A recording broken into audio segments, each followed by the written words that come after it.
얼마 전에 저한테 한 고객님께서 연락을 주셨어요. 자기가 인테리어 사기를 당한 것 같다면서요. 1억 5천만 원에 공사 계약을 했는데 공사 시작하고 중간 견적서를 받았을 때 3억이 나왔대요.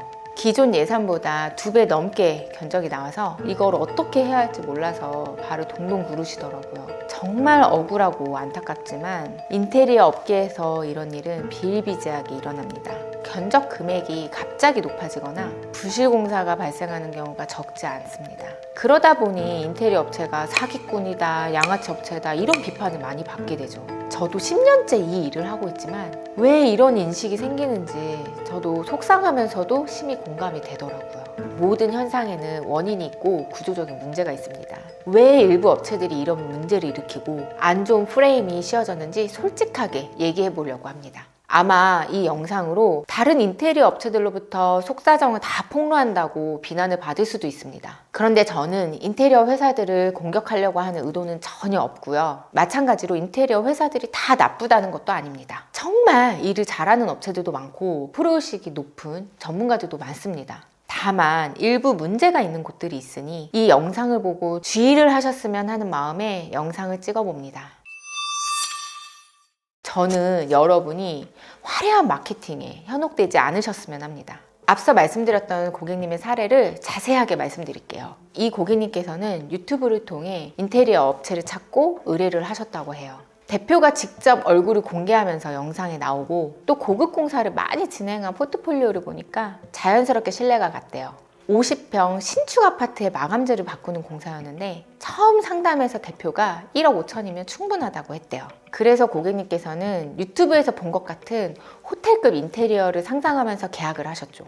하지만 계약 후에 대표는 단 한 번도 볼 수 없었고 디자인 미팅부터 공사 진행까지 디자이너랑만 소통을 했다고 합니다. 디자인 미팅이 시작되고 디자인이나 공정이 계속 추가되는 것 같아서 혹시라도 견적이 너무 많이 올라가는 건 아닐까 이런 불안감이 계속 드셨다고 해요. 소통을 했던 디자이너도 견적서 작성 권한은 없지만 가구 포함해도 2억은 넘지 않을 거라는 말을 해서 그 말을 믿었다고 해요. 그래도 걱정이 돼서 고객님께서는 일부 고급 마감재를 사양을 낮추셨어요. 예를 들어 도장을 도배로, 세라믹을 타일로 변경하는 등 1억 5천에서 2억 사이가 나올 수 있도록 노력하셨다고 해요. 그렇게 중간 견적서를 받지 않고 공사를 시작했대요.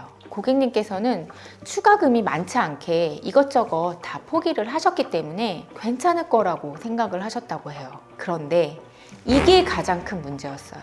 초기 상담 견적서와 디자인 미팅 후 견적서는 달라질 수 있습니다. 하지만 디자인 미팅 후 견적서가 얼마인지 꼭 확인하셨어야 했어요. 그런데 고객님께서는 아무래도 인테리어가 처음이기도 하고 유튜브를 통해 대표에 대한 신뢰가 정말 컸기 때문에 괜찮겠지 하고 그냥 넘어가셨다고 합니다. 그런데 한 달 후 타일 공정이 끝나고 중도금을 납부하라고 받은 견적서에는 무려 3억 원이었대요. 견적서를 받고 배신감과 충격에 눈물이 멈추지 않았다고 합니다. 아무리 올술이라고 하지만 도배공사가 어떻게 3억이냐고 사기당했다고 하시면서 저희한테 도움을 요청하셨어요.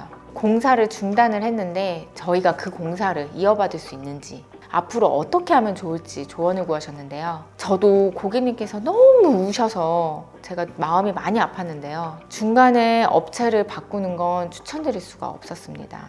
다른 업체가 공사를 진행했는데 그걸 중간에서 이어받게 되면 추후 하자가 발생했을 때 책임 소재가 불분명해질 수 있거든요. 결국 기존 업체와 원만한 조율을 시도해 보시라는 말씀밖에 드리지 못했습니다. 물론 모든 인테리어 업체가 절대 이런 건 아니에요. 하지만 사실 유튜브에 대표가 직접 나와서 영상을 찍었다고 무조건 신뢰하는 것은 정말 위험합니다. 저도 영상을 찍고 있지만 유튜브는 마케팅에 대한 수단일 뿐입니다. 대표가 상담만 진행하고 계약이 된 후에는 디자인, 현장 관리, 고객 관리, 견적 어떤 것도 개입을 안 하시는 경우도 있습니다. 그래서 유튜브만 보고 신뢰하는 건 추천드리지 않습니다. 유튜브는 공중파 방송이 아니기 때문에 사실 검증된 사람이 나오는 건 아니잖아요. 그래서 저는 검색을 많이 해보라고 말씀드리고 싶어요. 유튜브 말고 지역 카페나 아파트 커뮤니티 이런 데서의 평판이라든지 블로그나 인스타에서 대표가 쓴 글을 통해 그 대표의 생각과 가치관을 좀 확인하셨으면 해요. 이렇게 다각도로 체크하는 것을 너무너무 추천드리고 싶어요.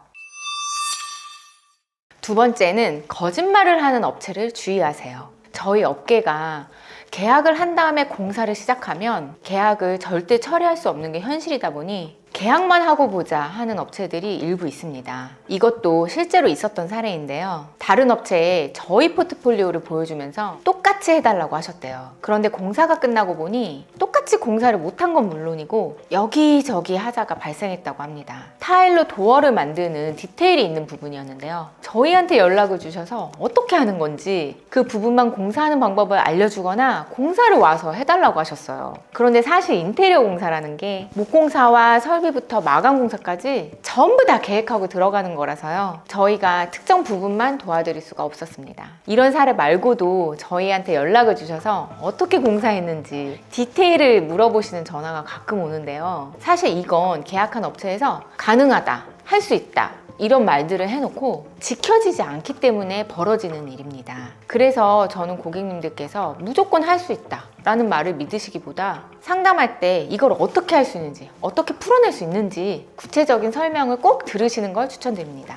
물론 고객님 입장에서는 설명을 들어도 잘 모르시겠지만 무조건 된다라는 대답보다는 어떤 방법으로 할 수 있다라는 걸 확인해 보실 필요가 있습니다. 계약만 하기 위해서 실제 대표가 학력이나 경력을 속이는 경우도 있고요. 다른 회사의 포트폴리오를 가지고 와서 본인 회사에서 진행한 것처럼 상담하는 경우도 있습니다. 사실 이건 명백히 사기입니다. 계약만 하고 보자는 생각이 이런 범법 행위로까지 이어지게 되는 거예요. 물론 흔한 일은 아니지만 실제로 일어나고 있는 사례이기 때문에 업체 선정할 때 조금 더 주의를 기울이시기 바랍니다. 다음 영상에서는 저렴한 견적서에 속지 말아야 되는 이유, 이거에 대해서 좀 말씀드려 보려고 해요.